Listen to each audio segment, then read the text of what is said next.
Silver Spleen's full-length commentary for Triad. I'm joined today by two very special guests. Daniel Chan. Hi, I'm Daniel. I'm the director. And... I'm Yorkie Cam. I'm the AD. I'm assisting Daniel. all right. So if you have your DVD, which you legally bought, all queued up... wait for me to find the fucking remote. Oh, I hate when this happens. Why was this movie Category 3? Before we get started. Well, it was planned from the beginning because in 2012, that movie Due West came out. And basically, yes. yeah, and also the Yokpo movie. So those two movies made a lot of money for being Category 3, so it kind of revived that Category 3 genre. Oh, all right. So that was one of the main reasons to cash in on that new.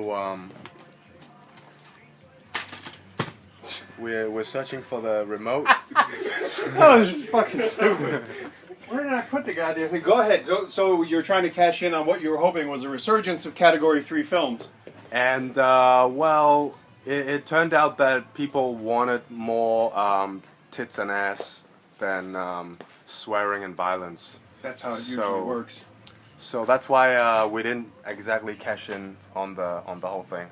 All right. Hang on one second, folks. We'll be right back. Oh, I don't even know. I can't even do that. All right. Well, speaking of tits and ass, no. Fuck! I don't believe this. Well, no, because that. Oh, there it is. Haha! We found it. All right. So that was even more exciting than usual. I'm not going to worry too much about the subtitles. So anyway, if you have the DVD all set, press play movie now. I will set the English subtitles because I need them.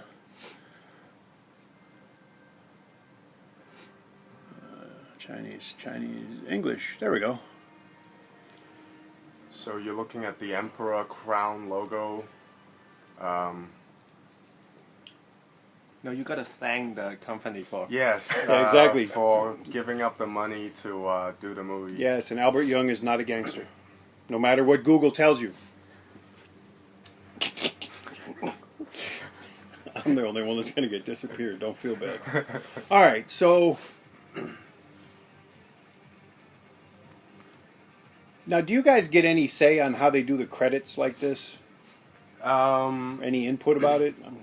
Well, There's a lot of people in the screenplay. This sequence, yeah, there's actually 8 of them.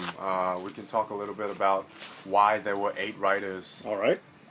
So the opening credit sequence, it was basically we did like a montage of the different streets and buildings of Mongkok, Yamate, Jordan, and with the fruit market being one of the main locations. We were using a lot of like older photographs and stuff like that. Okay. To set the scene. Yeah. It was really weird. The last time I watched the movie, my name came up last. Yeah. And then when it was in cinema, the producer's name came up last, so I don't know what happened. All right. Where is this? Somewhere in This Cinematography. is... Okay. Oh, was it the Shekip May? No, it's Cinematography or Junseksan, Diamond Hill. Oh, Diamond Hill, yeah. Okay. 鑽石山墳場. And what time of year did you film this? We did this in the summer of 2012, and the movie came out November 15th. Okay. In the same week as Cold War. Oh, okay. Yes, Yorkie worked on Cold War. So the first line of dialogue is actually from Yorkie. He's the one wearing the glasses. But the voice wasn't me. They dubbed me. That's all right. Yeah, there you are. It was like I was the only AD during that time. Mm-hmm. We have like more than 50 extras there. Okay. And then I was the one because the script was ready that morning. Right. And then some little guy popped up with lines that so I'm the only one who can actually do the lines. So I'll be managing I was managing all the people, and at the same time, it's my time. Right. Then I yelled for a black pen, so that I can get changed. Nice. And he took his pants off in front of all 50 extras and That's all right. changed. And Irene Chen and Irene Wang Yes. as well. That's okay. So this is like in making movies, like they could have just walked up next to the bunch of people, but we chose to make them walk all the way up the hill and then come back down. Yeah, so... Okay, especially because, like, the cemeteries are, it's an interesting looking thing. Yeah, there's always these types of scenes, so we thought we'd make it look more like a Western style rather than doing it in in one of those funeral parlors. All right. And this is the ladies' market, right? This Right. is Tung Choi Street in Mongkok. This is not Temple Street. Yes, the ladies' Mongkok market, side, yeah. near Nelson Street. Okay. So the guy that's bald, he's Yes. actually a well-known kind of boss in Mongkok. Okay. And he was helping us look for locations, and basically if we walk around Mongkok with him, we could pretty much shoot anywhere we want. Right. And we got him to play one of the roles. Okay. So we made no attempts visually to make this look like 1997. Right. Except for that phone, Okay. maybe. Okay. Yeah, the phone. Okay, that's good. Yeah.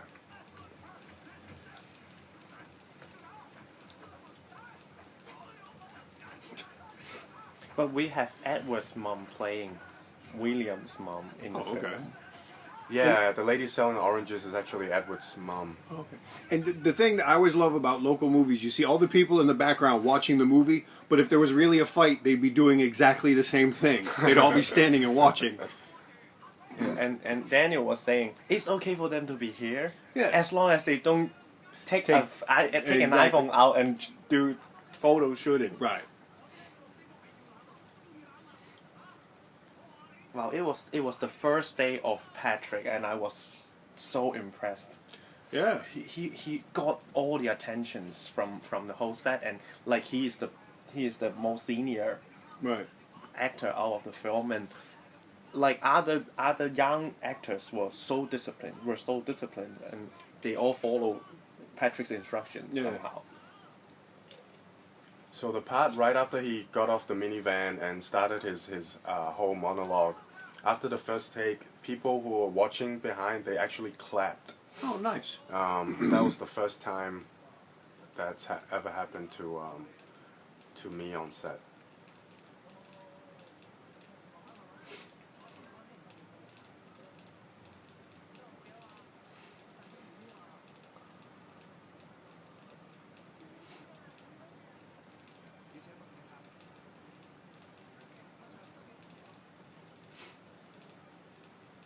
So to talk about William in this scene, we showed up to the ladies' market. The costume designer actually forgot, or he never bothered to get his school uniform, his shoes, his backpack. So everything he was wearing that day was bought from the ladies' market. Oh, okay. Yeah, about half an hour before we started shooting. Okay. So this is around the corner near the Dundas Okay, yeah. Dundas Street. Near Or the- is it? The sneaker streets. Okay, yeah. Oh. In Mongkok. Boy, guy. How did you get Patrick to, did you have to like talk to him about the role to get him interested, or was it something he wanted to do, or? I actually didn't have much of a choice. There was another actor that they offered it to, and when that guy dropped out, the producer told me it was going to be Patrick. So my first reaction was, I remember him from like maybe 20 years ago when he did his first movie. He was I didn't really see him as a boss. He's more like a lackey at that time. Right.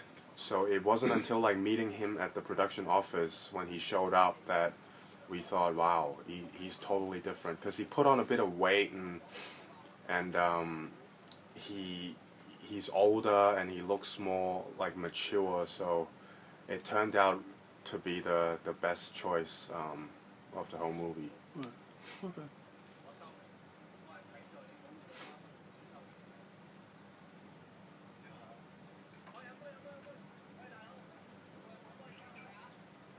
So usually when we were shooting these three guys together, they would come up with a lot of dialogue while we're shooting. But in the end, this cut, we actually took out a lot of it because there was so much story to go through, so a lot of the banter was cut out.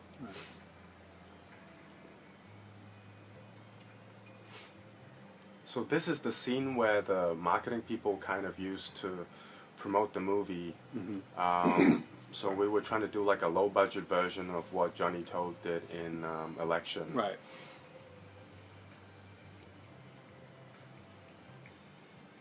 Now, also by showing some of that ceremony, doesn't that make it Category 3? Yeah, because some of the props and stuff, the words on them, Right. they're actually used mainly for like gang initiation ceremonies. So those words and props they would be banned if it wasn't for Category 3. Right. Okay. And this is what do they call it? Is it the fresh fruit market or just the fruit market? The fruit market, yeah. In Yamate? In Yamate. Right. So we shot here for like a whole day. Towards the end of the movie, there's another scene that takes place here.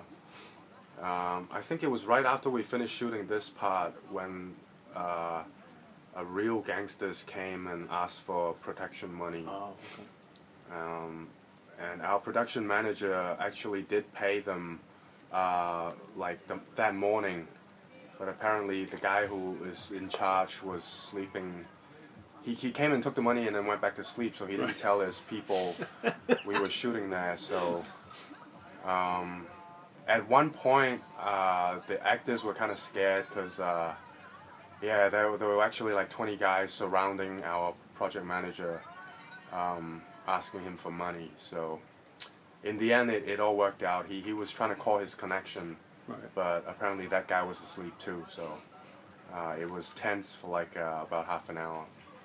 But our DP was the brave one, because he doesn't speak much Chinese, and then all he said was, "Get away from my lights, stay away. I'm trying to do the shot, please." I'm working here. Yeah, and so professionally. Well, this was the 20-hour shooting. Yeah. In This one was single day. Day two? Day 2, yeah. So usually in a movie like this, there'll be a lot of these like nightclub bars and restaurants or whatever. So instead of going to like 5 different locations, we chose one nightclub and made it look like 5 different locations. Okay. So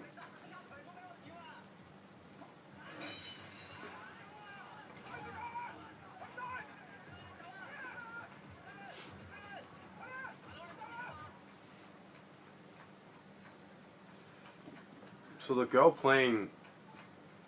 girl you see here is actually one of Yorkie's favorite actresses. Oh. Did you say was? It is. Still. Well, Yeah. yeah. Apparently He means still. from the movie, of course. Of course, she still is. But you're saying at this time. All right.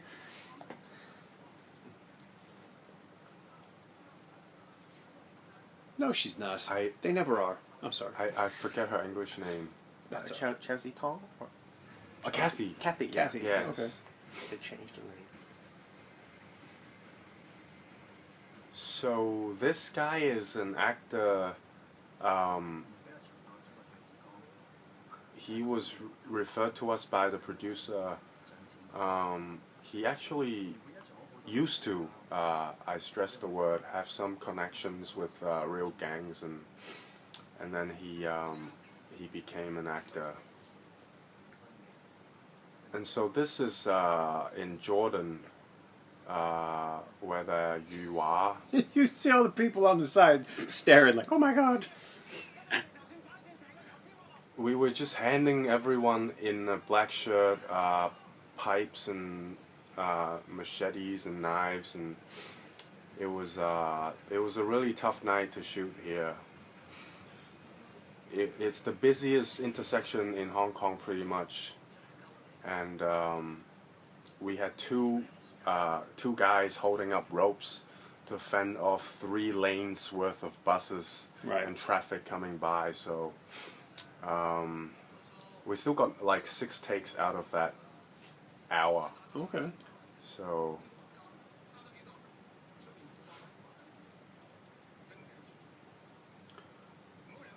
this is the same location as the gang initiation ceremony, Oh, all right. but we just light it to make it look daytime. Right. So a lot of the locations we use for multiple scenes because it was easier that way. Yeah, and as long as they look different, you know. Like, especially in Hong Kong movies, there's always that one, there's like a staircase that goes up and then splits to the left and right. It's in some former government building, but it's in at least 2 or 3 movies a year. Oh, that's the 反財, 粉嶺 Yeah. 裁判處. But it was banned for films since 2012, I think, Oh. because the infrastructure will be renovated and become some sort of like heritage museum or something. Okay. Yeah, it was pathetic because in Hong Kong, like those kind of infrastructure were so limited. Yes. And the production team were having so much more work if those infrastructure weren't there. Yeah. So, same. Same location. Okay. We just used the kitchen. Oh, okay.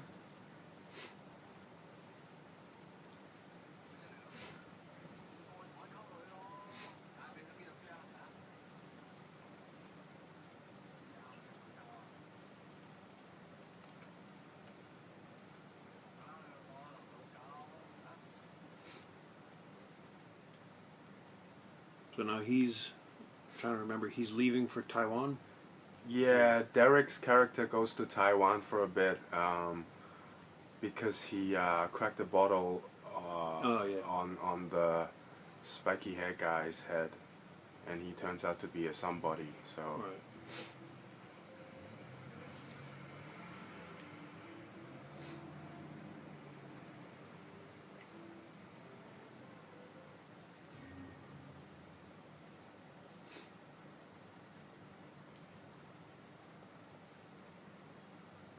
This is a restaurant or the same location? This is Another restaurant another in restaurant. Wong Kai Sin. Oh, okay. Yeah, we went in after they closed and really wanted to do the shot of following Patrick and the smoke coming from both his his shoulders. Yeah. But it didn't really come out that great. The actor who was acting the father role, he's Wong Pak Mung, or I don't know the exact term. Wong was originally recruited as a police officer role when we were having like batch of scripts before the actual shooting script, because he was like the icon of a police officer during the 80s in some of the low budget movies. Yeah. And it turns out after this movie, people started casting him as, I think the TVB dramas, he played the gangster a few times.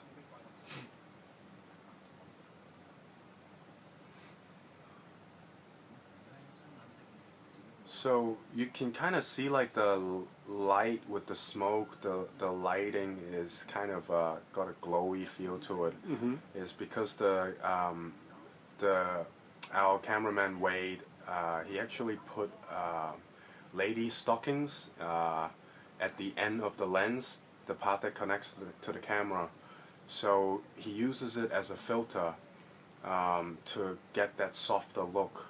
Okay. Because usually shooting digital, like we shot this on the red camera, everything looks like you're watching TV. Right. So we wanted to make it softer to have that kind of a period film look. Okay.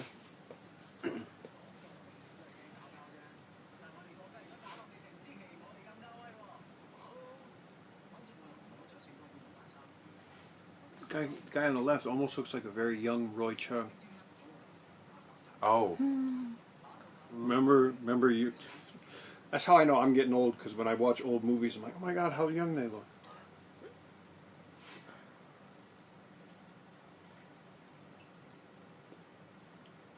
So in one of the drafts, we made a decision to cut out all the policemen because we realized there were already too many characters from the gangster side, so there was no time for us to leave any scenes to at least like build up the policeman characters. So that's why in this movie there's actually, you don't see any mention or scenes with policemen. So this sequence is actually a scene on its own, Edward doing a job for the bosses, but it was cut this way into like a montage because in the end, if we used all the scenes in the montages as is, the running time would have been much longer. Right. So we just kind of pushed the time forward a bit and put it together as a montage. There's actually a lot more about William's mum passing away, but all that's left is the shot of the gravesite. Okay.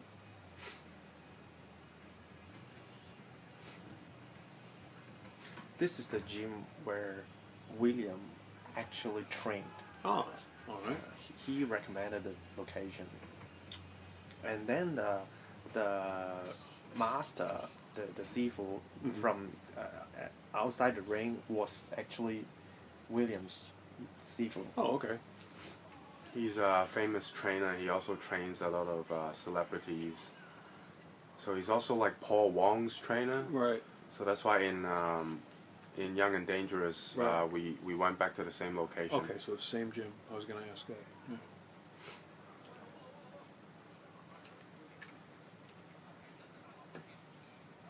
So we thought, since like most of the other actors were not known as like gangster film type of actors, so we thought we really needed someone to look the part, to play one of the higher ups. Mm-hmm. So that's why we went to Wyman Gore and asked him if he wanted to be in the movie.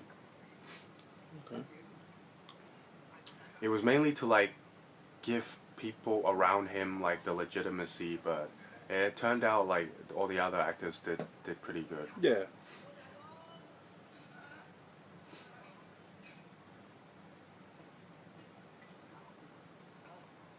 Wyman Gore was is the funniest guy we met during the production meetings. He had so much to tell us about the rituals of like the gangs. Oh yeah, I'm sure. Yeah, and the way he talks like cause he's old, so he keep repeating those stories one after each, and Yeah. but most each time he changes and makes some jokes in between. Yeah.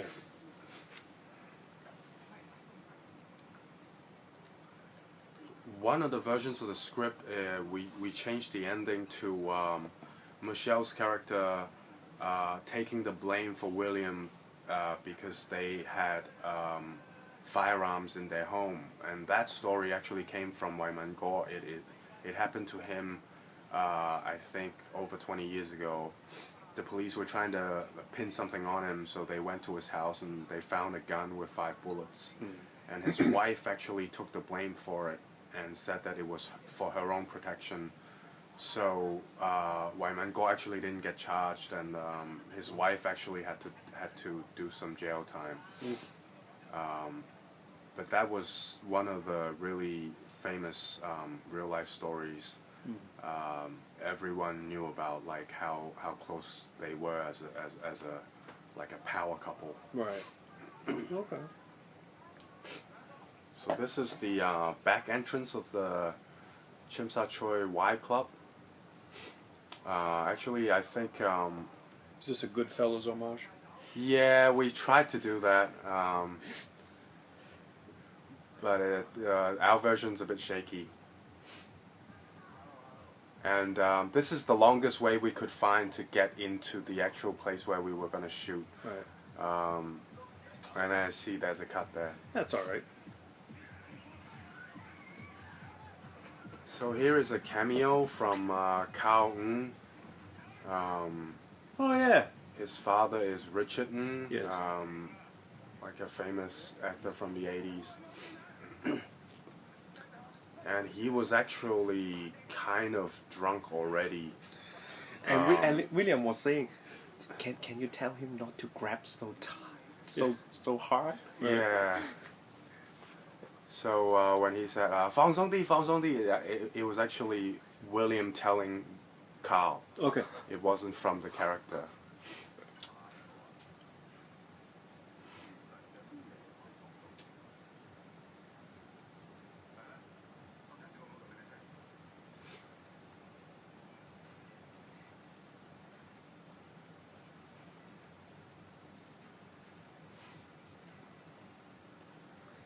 This was the first time I met Lo Haipao. Mm. And then he arrived at around 2 a.m. in the morning, very awake, and then he shot one scene like with this costume. Then my job was to take a photo of his so Right. that there is a record. Yeah. And then I asked him and said, can I take a picture of you for continuity? And said, 屌你咪影咯. And that was the first time I experienced Lo Haipang's version of the coarse language. So Right. excuse me my language, everyone.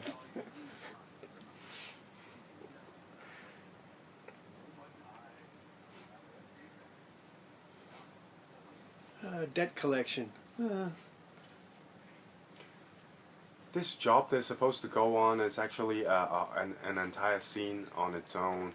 We went to like the Hong Kong rugby club house that's and we shot the whole scene of them collecting money for Lo Haipao. Mm-hmm. But then it was cut out in the end. Yeah, and turned into a montage. Okay. So all the montages in this movie were actually shot scene by scene. We just in the end decided to chop them up to make the time go by faster. Right. But actually helped because if we were watching the scenes one by one, we probably would not feel like we spent so much time with these characters. So it was good to like watch them in a few scenes and go to a montage, and you feel like you're seeing them in so many different situations. Right. That you've like come to like know them better. You reshoot this scene, didn't you? Is it this one or the other one? Yeah. I wasn't there. Yeah, we shot this one later on. This is actually inside a house in Kowloon Tong. This room. Wow. They had it was like $100 million house on I think it Kent Road, number 1 Kent Road in Kowloon Tong. Okay. So coming up when William and Michelle are hanging out at the balcony, that was the house that was shot in. So we're back at the Y Club in Chim Sa Choi.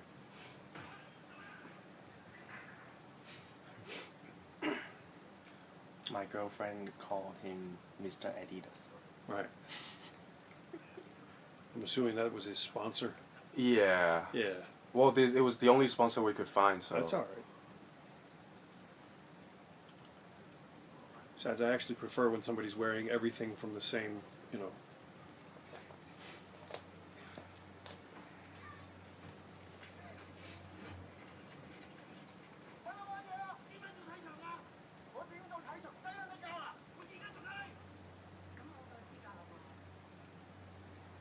Yeah, Irene is actually still really hot. Yeah.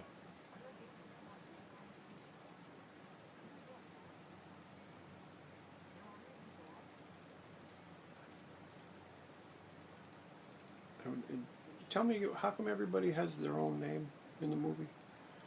Well, one of the main reason is we switch writers so often that every draft, the new writer that picks up the previous draft would try to put their own style into it. Mm-hmm. So the first thing they do is changing the characters' names. So in the end, after like 8, 9 drafts, I just decided to let's call them by their real name, because every time we had a table read of a new draft, people would go, so who am I this time? Exactly. Yeah. Okay.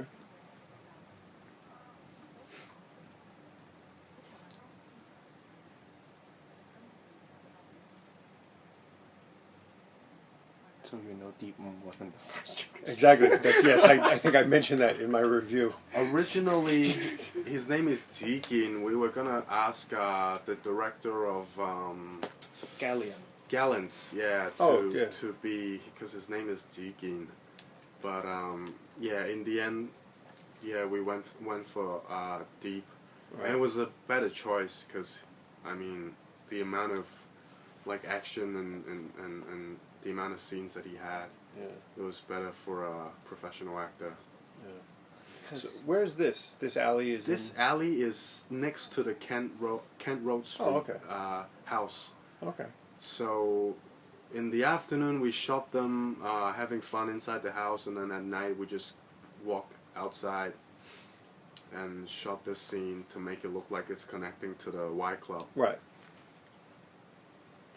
So we tried to use like a lot of different color gels and filters for the lighting to give it more depth, because we see a lot of movies that shoot Hong Kong, like since we're not using film anymore, the depth of field is actually really, it feels like everything is in focus, so we wanted to keep the shots to show different colors, so you get that layering effect. Okay.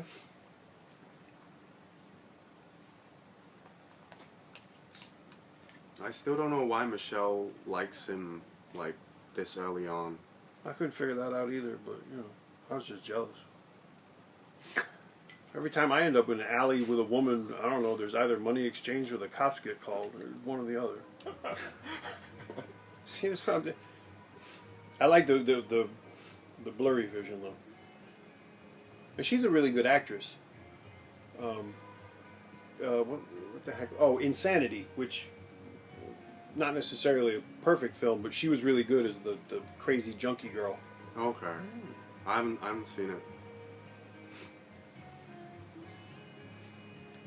So, she was cast right from the start because she actually is an artist from Emperor. Okay. So I think, like, Yorkie and I probably met him like maybe a dozen times before production, and then it took a month and a half for us to shoot, and it was the last day of shooting. We were shooting some making of interviews for the DVD, and so the guy editing the interviews actually sent me a recording of Michelle when they were interviewing her. So the guy asked her, so what was it like working with the director this time? And she goes, well, it was great working with director. And then she looked at the camera and said, could we cut for a second? And then she asked her assistant to come over and ask what the director's name was. So I don't think I made that much of an impression. You never know. I'm pretty sure Maybe she your name remembers didn't me. Yeah. She'll remember Yorkie. Yeah. Why? Because, like, on set, on everything, like, the AD is usually communicating and showing the actors what to do. Ah, okay. So where was this? This is the outdoor, a little gazebo thing behind the cemetery, the opening scene. Okay. We should pay some gratitude to the camera team on that day, because it was uphill, and we have the crane, we have the techno crane on that particular day, and they have to carry everything all the way up all the steps up to where we were shooting. It took them like an hour just to carry all the pieces. Oof. Yeah, and then they were so tired, and then I asked all the extras to help grabbing one small pieces if you can, to go up together. This was a very tough day.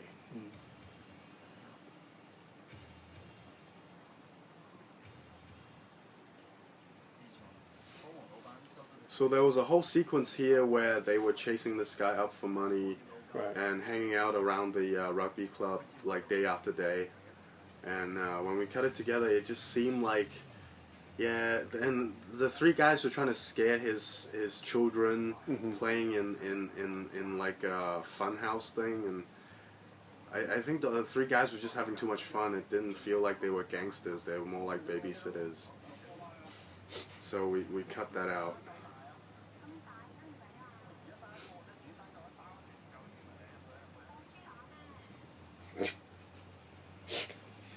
I'm just laughing because that's exactly the way they are in real life. The Yamate police station. Yeah. Our costume designer. Yeah. It's the guy in the suit playing the lawyer. Oh, okay. So he remembered to bring his own suit that day. That's good. Yeah. Funny how that works. When it was his turn, he remembered. So this is Jimmy's kitchen in Chim Sa Choi. Okay. And it was our day one. Yeah, it was the first day of shooting. I will always remember this day. So the girl in the center of frame now is Coco. All right. She's now in a girl band called Girl Sample. Sounds a little medical, but okay. And you see Dominic there. Dominic Ho Oh yeah. is really sorry because on the day I don't know, I didn't know that he was a known kind of an actor, singer, dancer, so to me I thought it was just a guy in a scene. So Yeah. when my cameraman asked if we needed to do more coverage of him and his friend La Ying, I thought, okay, let's save the time for these two. Yeah. But we ended up working with Dominic after this movie.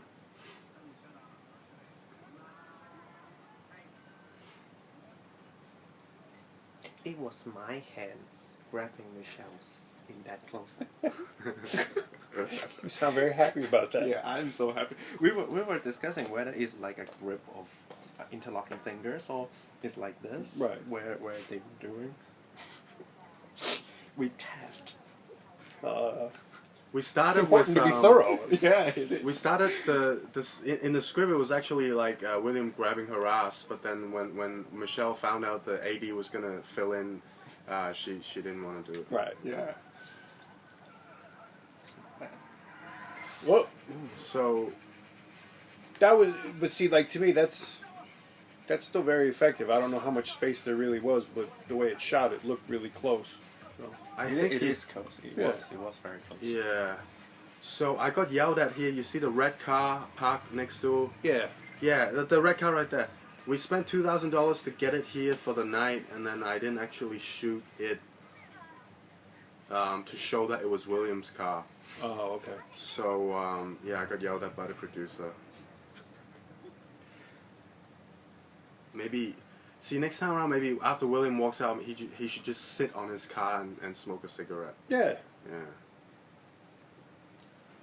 So this actor's Lam Lei, playing the big boss. That's embarrassing to get your ass kicked in boxer shorts. He had briefs underneath, so just to make sure we don't shoot his balls hanging out. But he was actually, yeah, he didn't really mind. I mean, the place was pretty dirty. Yeah.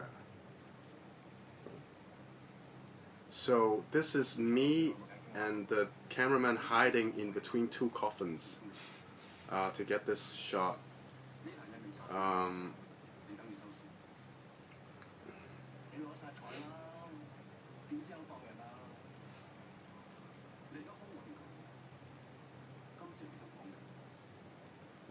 We tilted the angle to make Lam Lee's character feel more like in power. Right.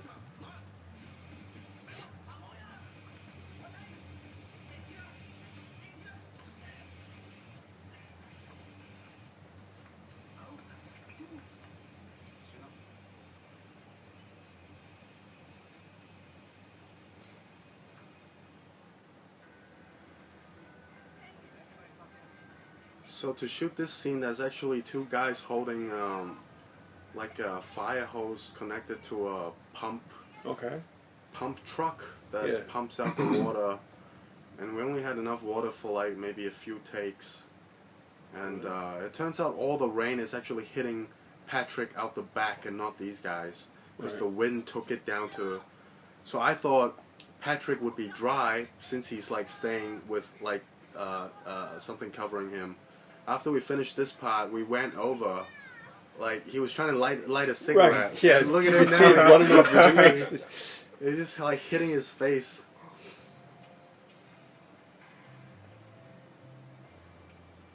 It's good though. I mean, it makes it. It's convincing enough. It was so. So all I wanted was a fucking cigarette. So and then I was stupid enough to go. Do we need one of Patrick lighting a cigarette? And then he took out his pack. It was like completely wet. So we're like, okay, no worries. Here's another montage sequence. Yes.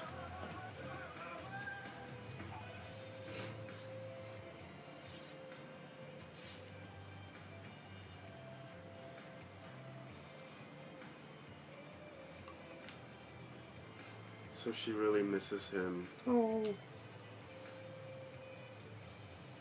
So she's changing the channel, and then the gaffer, Golo White, is actually turning this light on and off, and then waving his fingers in front of the light. Oh, to create that. To make it look like a TV.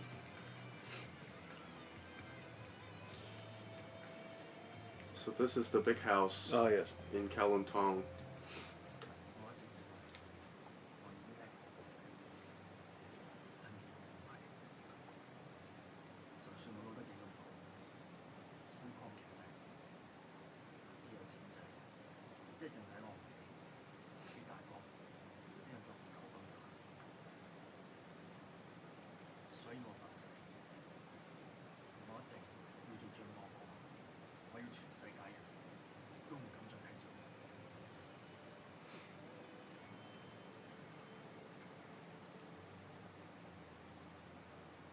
People ever get superstitious about having their face put on one of those things? I think it's like a custom where we give them like a rat pocket for good luck. Okay. I think if you play a dead body or scenes like that. Mm-hmm. And they did like those runners would clean up those others. Oh, okay. So we actually put hers on top of someone else's. Right. So that is a little bit disrespectful. Yeah.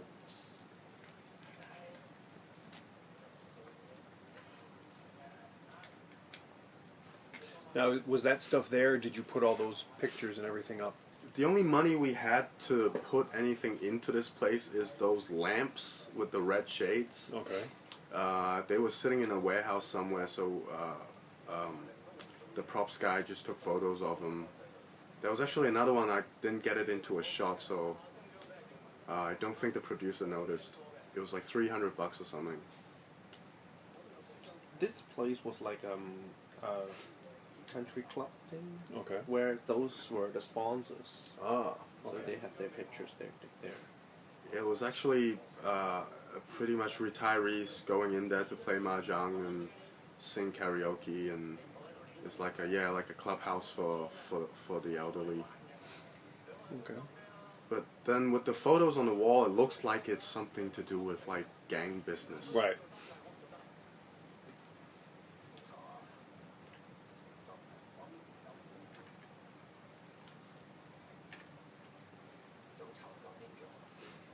So the only thing we did kind of differently lighting-wise is like all the gangster movies usually are kind of green and blue, and so we thought it was also because of the scheduling problem that we had to shoot. We can't shoot like all night shoots every day. So as much as we're shooting daytime, we want to make the sun's presence be known. So. Right. So we usually light a lot of it from through the windows to make it look like the sun's shining through. Right.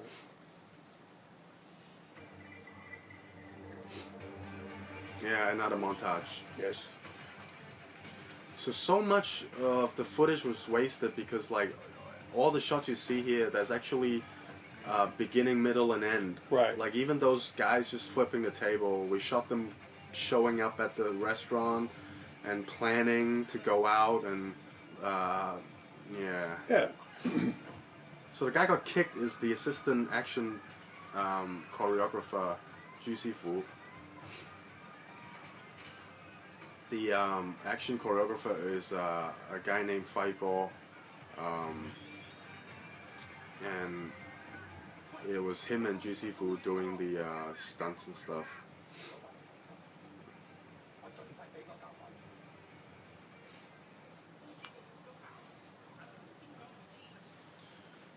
So this scene here, having seen the previous scene of them playing mahjong, I was talking to Wade, the cameraman. I thought, why don't we make this scene look like make Patrick look like a silhouette to the higher ups, because they're actually planning on killing Lam Lee's character.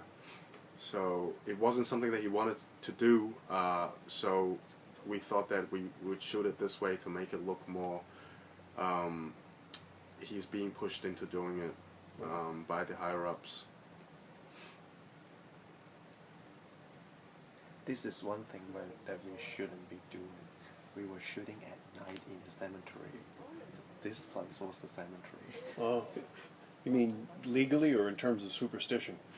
The lights up. Oh.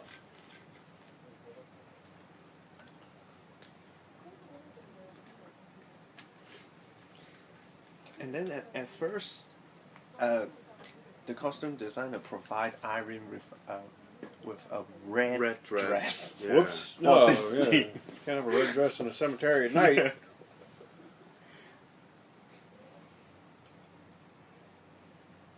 The other reason was like the mosquitoes were biting her legs Yeah. all day when we were shooting the cemetery scene.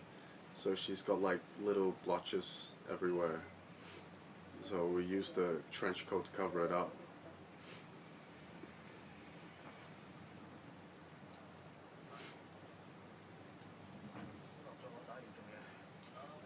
So it actually this part took a bit of time to get William's face to look like that, because everyone else is kind of lit their face. You can kind of see everything, but Yeah. William is the only one who's in the shadow a little bit. Oh, except for this shot. But there, yeah. I see what you Yeah, mean. so there are these little things that we try to use to. I don't know how much of it the audience would actually notice.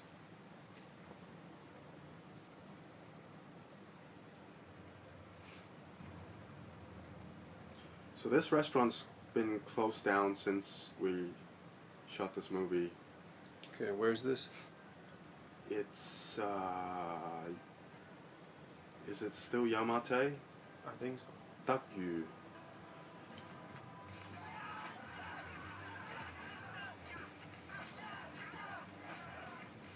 So all the blood effects here were real. It was simply the guys holding blood packs and then squishing it on themselves Right. to get that like the spurt of blood coming out. I wish more people still did that. Oh, hamstring.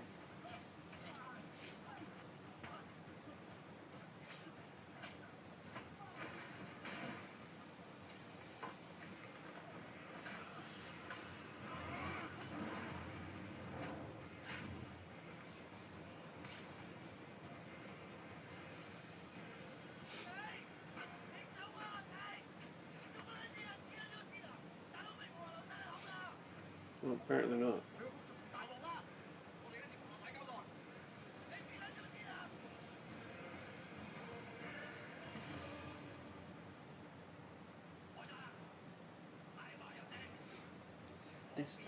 This guy, the speaker, Mm-hmm. he is director Tong. We were first introduced by the producer. he made a film in the 80s, which was a box office hit. I don't know the English name, but it translates literally like Ghost Bus. They said the film was shot, the whole film, on a bus. Okay. Who was it? Was it Yam Tatwa? I have no idea. I was introduced like that. But I heard the idea. I think it was amazing. He must be a genius during the time.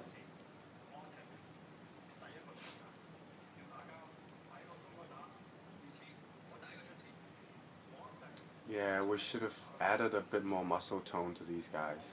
That's all right. Derek were laughing so badly because he know he was the one in the worst shape out of the three. Yeah, well, I know that feeling, so I understand what he means.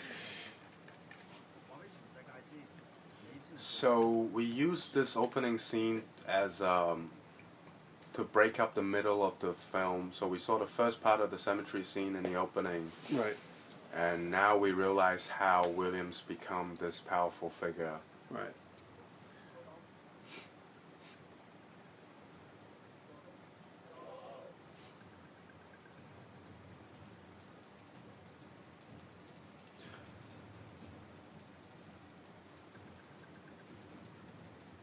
So I had no idea how 50 people wearing black would look like. I thought, well, 50 people, that's a lot of people.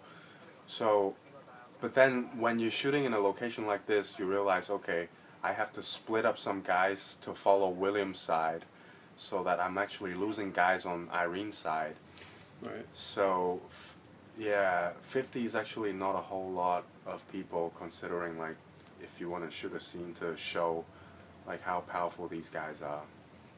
So it was like we were moving the people at the back when we were shooting on William's side, and then those people went back to Irene's side when we were shooting on that side. So there were no loyalties whatsoever. Right. They were within the same gang, so it's fine.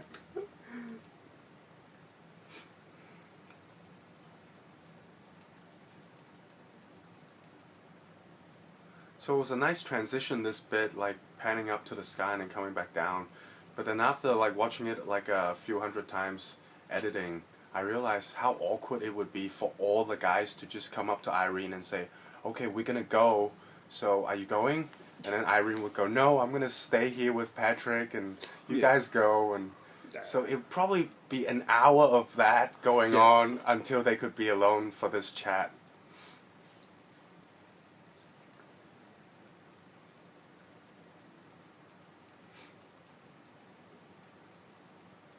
And this was the first day shooting Patrick too, so you realize the scene before when it was nighttime, when they were talking about like killing her husband, it was all shot on the same day, and we shot a lot of Patrick's back and his profile a lot, and put the sunglasses on him to again to make him feel like he doesn't want the job that he's asked to do.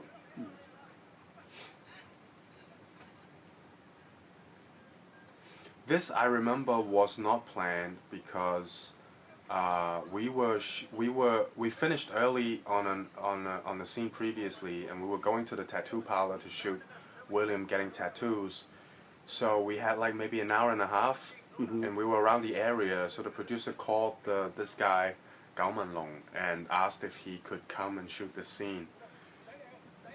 So it was me, the cameraman, William, the gaffer, and the producer driving, and we drove over there to shoot this scene, and everyone else is already waiting at the tattoo parlor.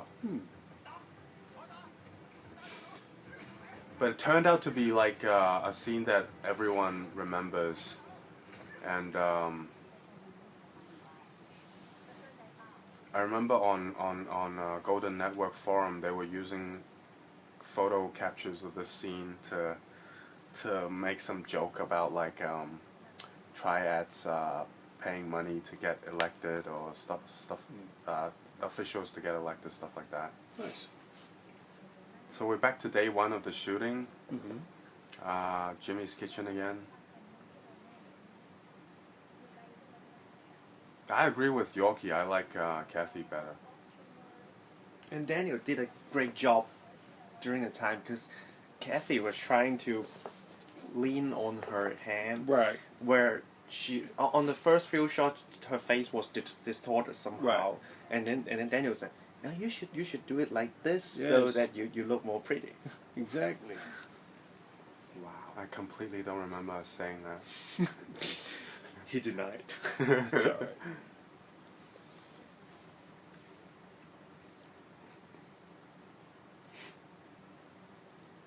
So this is the God of Gambler shot. Oh yeah. Hi. Da-da-da-da-da-da-da.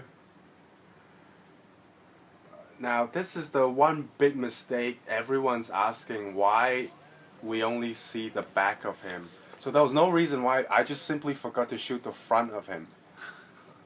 So that's why we used this shot for so long. But people were saying, "Oh yeah, they just like they see each other again, and then it's awkward." And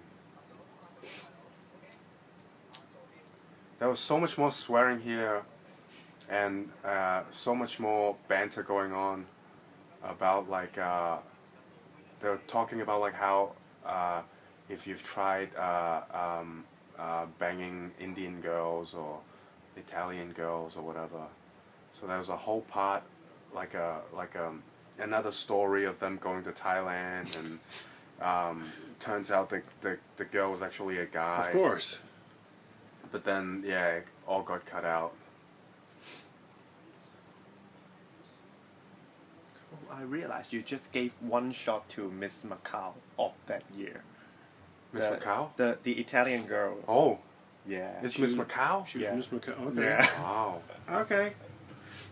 It's my bad that I didn't tell you. I'm sorry about that. I like that suit. That suit, we wait for 2 hours for that suit because on that morning, the costume designer forgot again. Again, yeah. So this is the producer's car. So this is a sponsor for the film. Oh, okay.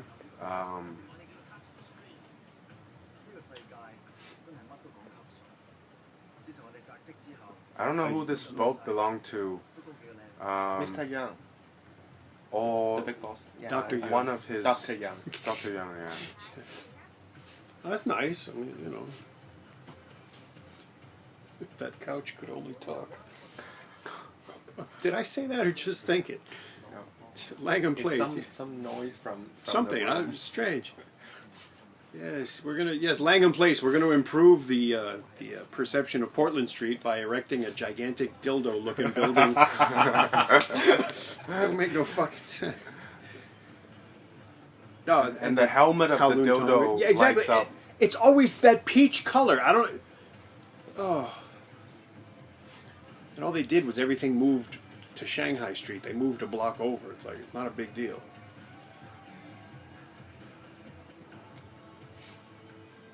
Well, you should talk about the mini jeep on the ledge. Yeah, there's actually a 4 feet wide ledge where these guys' feet would be touching. Of course. And the lighting, the gaffer There it goes actually put tracks and a mini jib. It's probably talking about what, 300 pounds worth of equipment. And I kept saying, okay, let's get the harnesses on the guys. But then, because they were putting up like the light stands and everything, and Golo White, the gaffer, just said, nah, there's no need. But we're actually 12 stories up. Yeah. And there were like 10 people outside of the ledge. On the ledge. And it was that night that, for the first time, I yelled at someone on set. It was because the mini jeep actually fell. One of the pieces of weight slipped out. And all the guys were rushing over to hang on to it, because if it hit someone, then Right. someone would be off the side of the building. And the DIT girl, which I'm actually going to name and you can beep it later, is called Gobei. And she screamed and said, "Don't go over there and help," to one of the guys on set. And her reason was, because that's not your department. You have nothing to do with that department. Don't go and help. Yeah, like it's a union gig. Yeah, I mean, even if you're talking about a union job, I mean, Well, you would it's- still help. Yeah, you would help so that somebody. Yeah. The thing was tipping over. So from that time on, every time people said that they were gonna use Kubi or Kabi or Kobe, Gobe, I said no. And from that day on, every time we were setting up the DIT table, I would tell them to set it where the trucks are. Mm-hmm. So usually, if you're shooting a street, the trucks would not be in sight. Right. So the trucks would be in the next street over. So then, that way, there was no way for her to stop anything from happening. Right.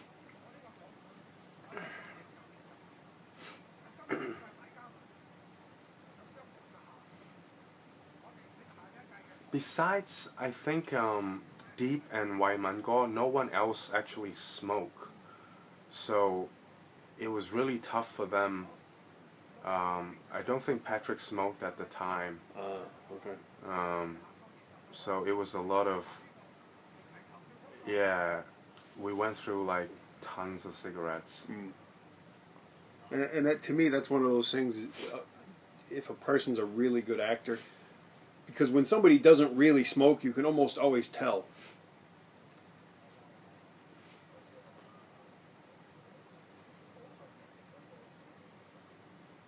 So this is early Sunday morning. We started shooting. We shot this scene first. And that was a really nice picture the photographer took of this shot right here, with the store behind.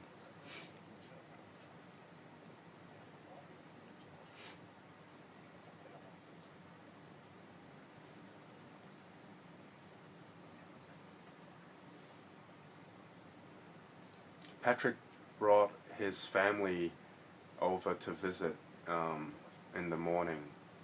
Luckily, they left before the real gangsters came. And it was funny, we were all scared because we didn't know like how to handle it.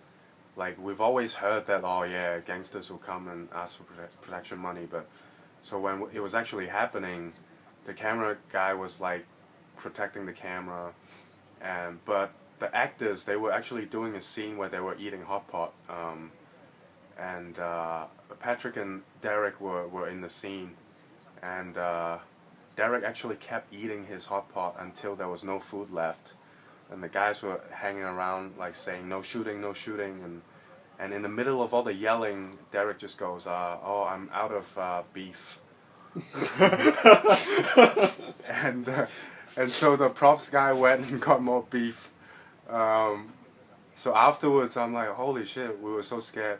And even Patrick said, yeah, I thought, oh, I don't know what was going to happen. But Derek was like calm throughout the whole thing.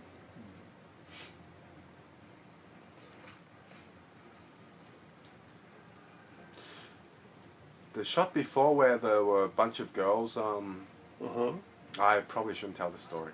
Yeah, you should. Okay, never mind. Damn it. We were looking for top-heavy girls. Right. Does that make sense? Yeah. And Large-breasted. You can say it. It don't make you a bad person. Yeah. And well, the ones that showed up, they weren't fitting the description. Ah. And the funny thing is, the assistant production manager that night, she actually came from a party or something, and she was dressed in a really low-cut dress. And so it turns out we got her to fill in. Ah.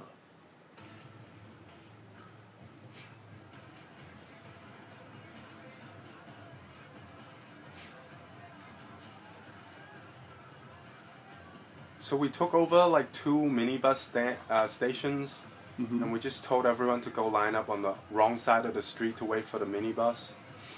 And we shot this bit in like, there's probably like 600 people having dinner all around. It was, and then it was funny, like there's no fight afterwards. Right. So I'm thinking again, so what happens? Like they're facing off, and then who is the person to first look at their watch and go, I think this standoff is pretty much over, let's go. Yeah. So there's another awkward bit.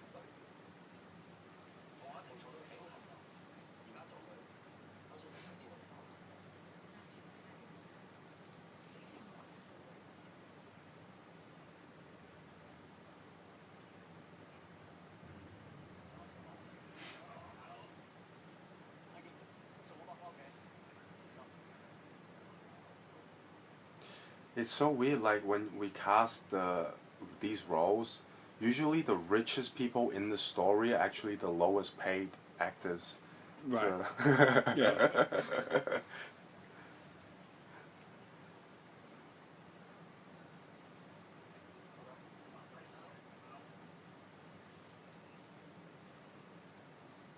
Shiny silver suit.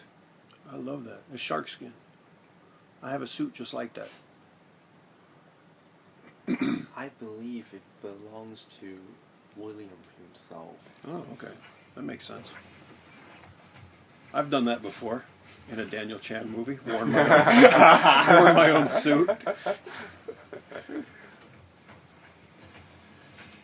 So Effect shot or? this, yeah, it was.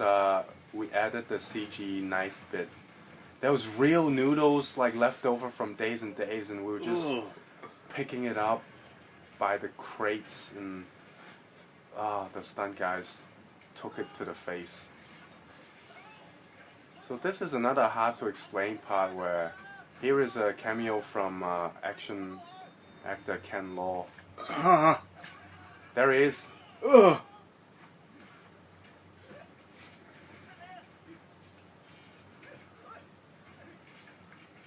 So if it was a dead end, why not both go in? Yeah, I know. Yeah. And yeah, we were looking for. So we justified the end. We wanted to end it like this, so we justified it with. But it was the dirtiest alley. It was like anytime you shine a light on the floor, like roaches would scatter. And then they're sitting on like years and years of dirt and grime and. Yeah. And we got 0 complaints from both of them. Very professional. Yeah. Yeah, and then he's rubbing his face against all the rusted up. Yeah. Ugh. You get hepatitis just thinking about it.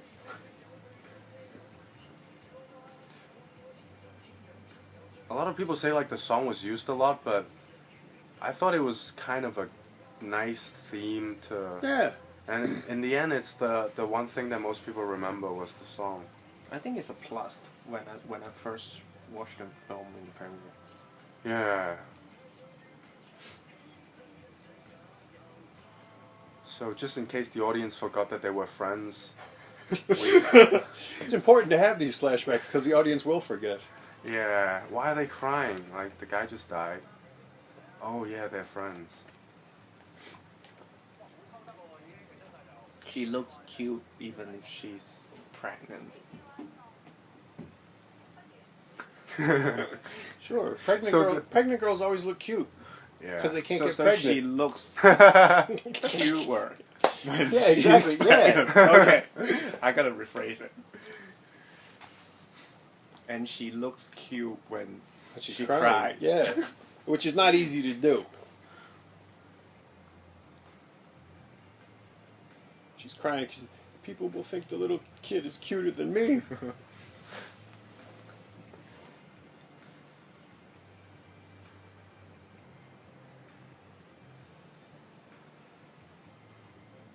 You forgot to shoot that close up. You remember that? Do you recall? I forgot to shoot a lot of close-ups. Daniel actually said rap, and then I said no, wait, cause it was my fault. Like the photo itself was wrong. We print something wrong. So Right. So we didn't have the props ready for shooting before okay. the scene begins. So. And then he Daniel finished all other shots, and Right. then I was told by the props master that the photo Picture is was fine. ready. Yeah. See, look at Langham. See, it's flesh colored again. It's always flesh colored. So the helmet, actually, the light on the helmet goes off right in this spot where we're shooting, 11 o'clock. Awesome. So we didn't cue anything. It just happened. by accident. That's nice. But it worked out nice. They were fighting, and now Don't believe Langham's them. close. It's CG. It's CG. Oh, I thought it was going to come back on. So he actually walked out of the police station. I thought we shouldn't go in, and he goes, "Oh, doesn't matter." He just walked in and then stood around and waiting in the report the bong on sat. Yeah.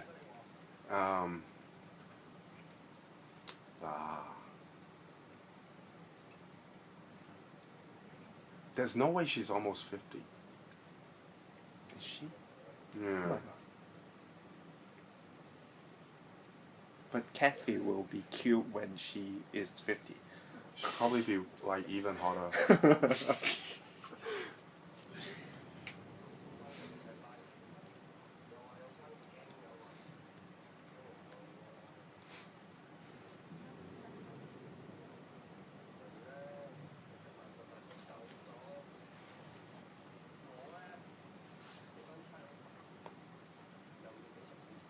So the only thing we added to this scene was the ashtray.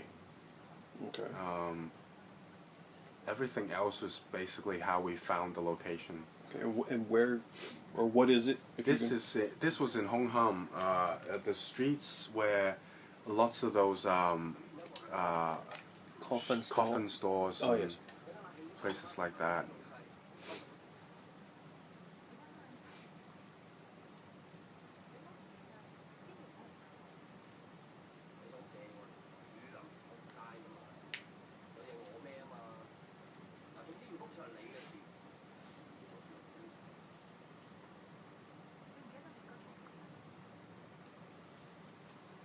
So this is like a gangster movie that everybody want to be the boss.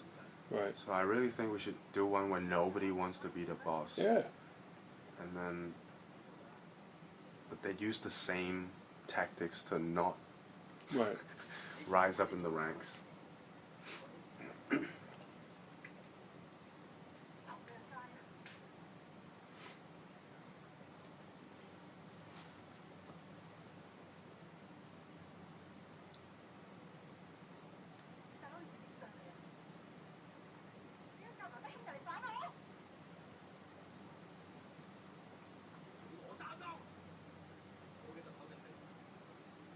Uh-huh.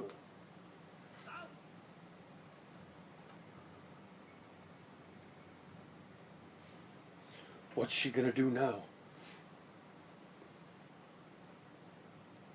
Originally, we shot this shot with Michelle just resting her head on his thigh. Yeah. And but then that's it looked, a little. yeah, the relationship was already kind of awkward and questionable. And so we decided, yeah, maybe put the cushion there. Yeah.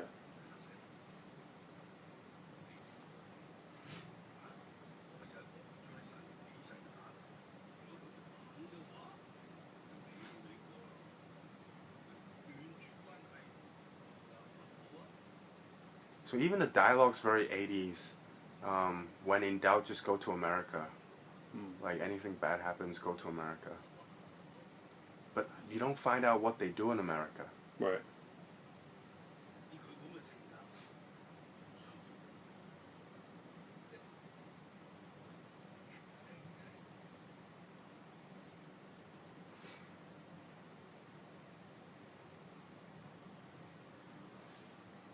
So this is actually a real church. We had to put lights inside, so we just had guys climb over because it was closed. So you see the lights that's lighting up those pillars back there. Yeah. We just threw like an extension cord in, and one guy carried a light inside. The lighting team were always the Spider-Mans. Right.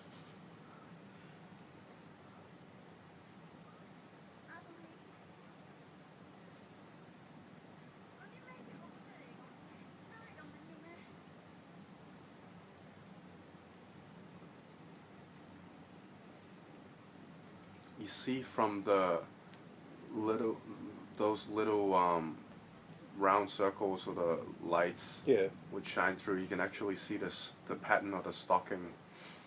Oh, okay. Yeah, it's actually coming up.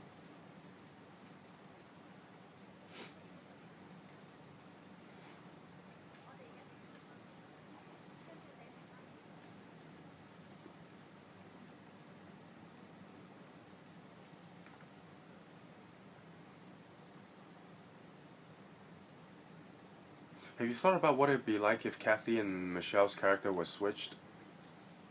I'm assuming he's asking you. Yeah, I'm thinking. No, it makes no difference. Makes no difference? No, it makes no difference. The characters or the actresses?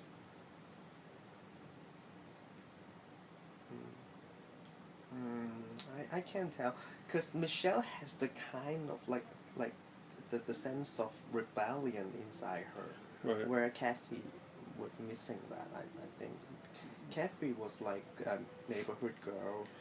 Yeah, exactly. I think she was kind of content with. She was probably happy to be married to a gangster. Right.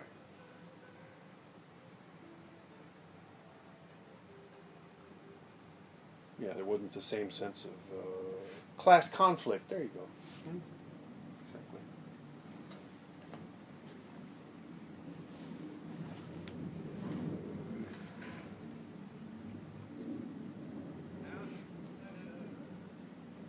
Did they have elections in gangster movies before election? I don't remember them. They do, but usually, I think even back in Young and Dangerous, they had it was usually like those big banquet scenes. Yeah. Where one guy's paying for everyone to have fun that night, and then the cops would show up, and Yeah. and the cop would go, "Oh, I hear you're gonna be the next boss," and he's like, "No, we're just hanging out and Yeah. having fun," and then the guy from the other gang would show up, and they would fight, and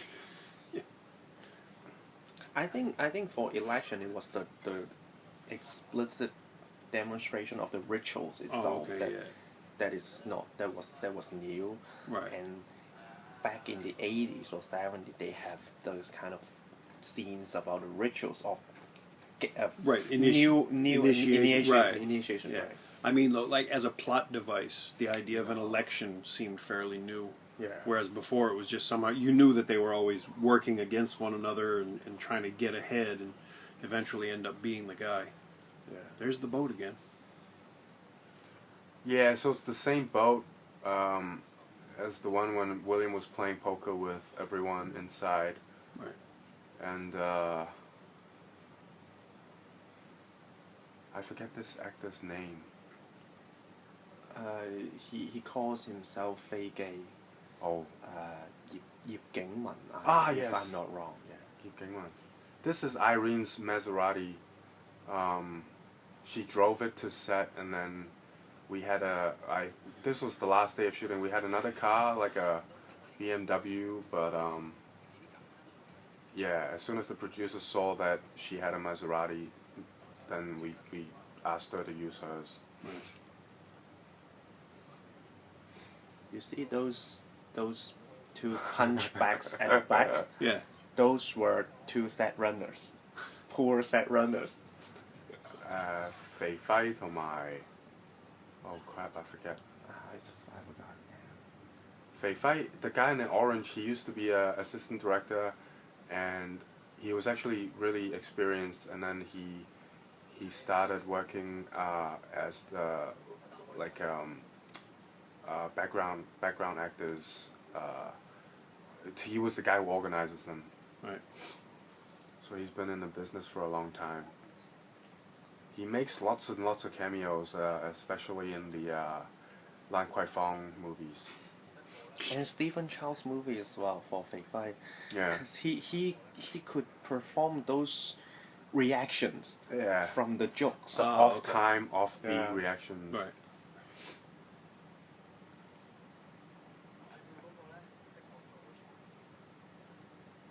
So the more William gets, the higher he climbs, the more powerful he gets, the less of his face you see. That was the choice that we made. Oh. Okay.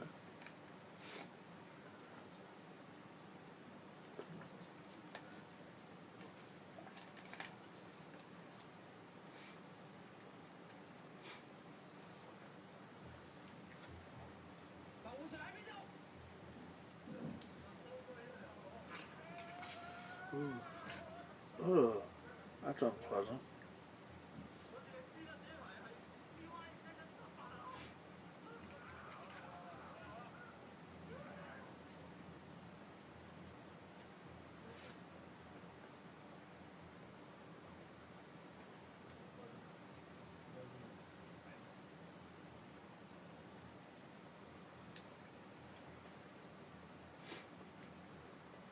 So this was the last writer that helped with the finishing touches was a guy named Calvin. We talked to Calvin about like making this the Goodfellas, the end to Goodfellas where Ray Liotta was trying to smuggle the drugs. The babysitter was going to help. Right. And what happened in that whole day of events. Right. And then they had time cards coming up like that, so we used that as a reference. So we can jump to any point of the day, basically, without having to worry whether the audience would be able to catch up or not. Right. If you pause it quickly, there's a Lamborghini orange. I saw that, yeah, the Lamborghini in the background. Yeah, the only reason we did that shot was because the producer saw that and he thought it was a nice idea to include an expensive car in the shot. Right. And then we just had to make everyone like stand like that just to get the car in. Right. So this is Chim Sa Choi East, where the water fountains are. Yeah. This is the shot that I did here, and then once again in Young and Dangerous, the last cigarette type of a shot, like before the actor would get killed. In this scene, Deep came to set, and he knew he was going to do this action scene coming up, and he drank, I think, 3 or 4 beers. And then right before we started shooting this particular shot, he went and made himself throw up, so his eyes would be all bloodshot, and his eyes would be really watery. So it actually made his performance look a lot better. Method acting. Yeah. And he says that that's one of the tricks that he does is all the time. He does a lot of Muay Thai, so the punching and kicking he's really good at.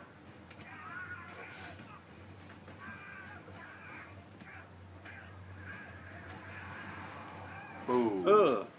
Now, was this sort of there was what the heck was it in front of the Shangri-La? Was it they actually killed a boss? If you remember that, and hit him and chopped him, or chopped him and hit him. That's the reason why we did this scene this way, right outside. I see the real blood. You can see it in the headlights. Yeah. That's what CGI doesn't give you. Well, the tough part is we had to run the blood tubes by his feet, right, by the end of his pants, and then there were 2 guys off screen pumping constantly into this thing to build up the pressure for the blood to come out.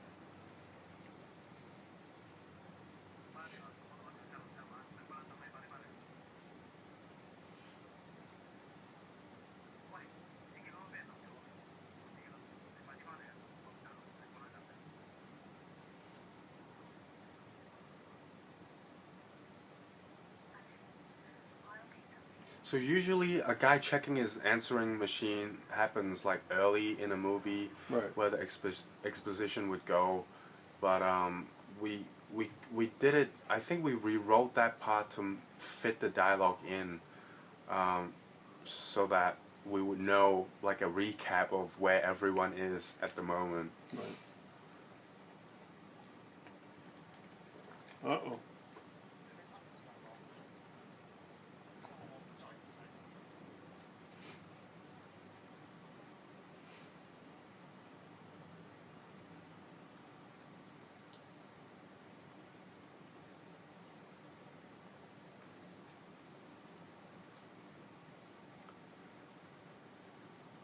Oh no, she's gonna say yes.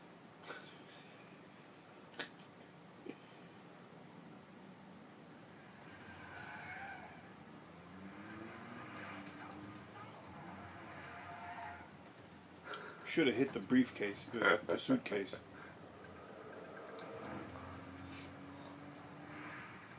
The thing it always makes me wonder in movies when someone's getting chased by a car, why don't they get out of the road?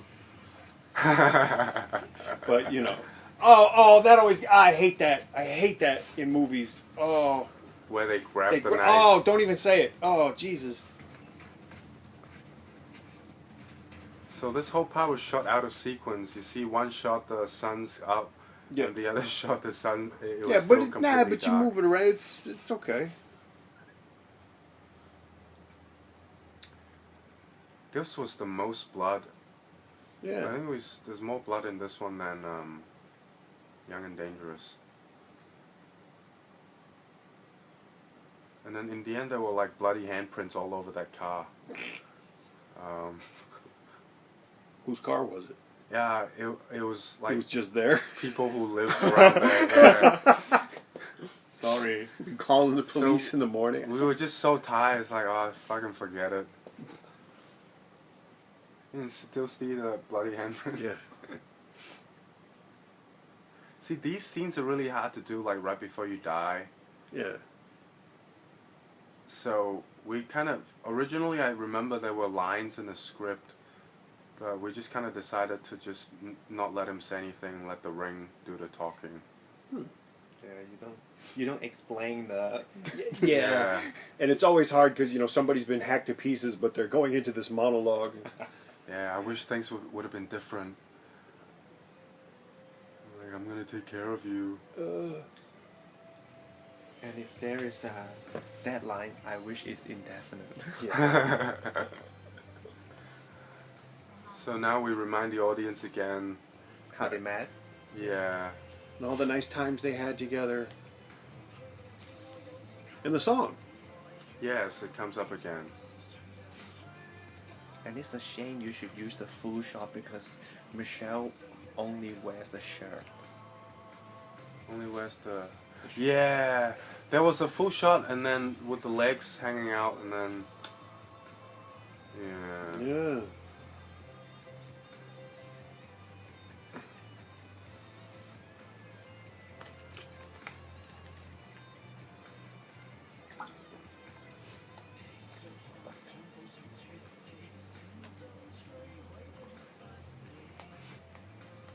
Those hairdos. Yeah. So a lot of people keep asking me, did Patrick make the call for William to get killed? Yeah. When they saw this shot, they thought that he was laughing.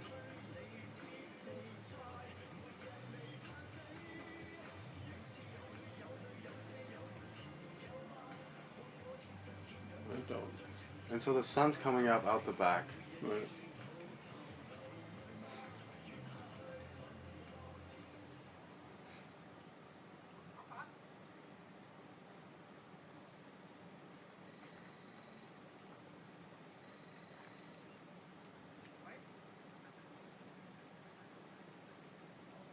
So all this part we figured out was right as we were shooting. That's why the steering wheel was blocking Irene's lips.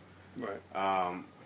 We figured out a way for this to be like a double cross, so that on the last night we were shooting Irene, we shot that extra shot to put into the sequence here.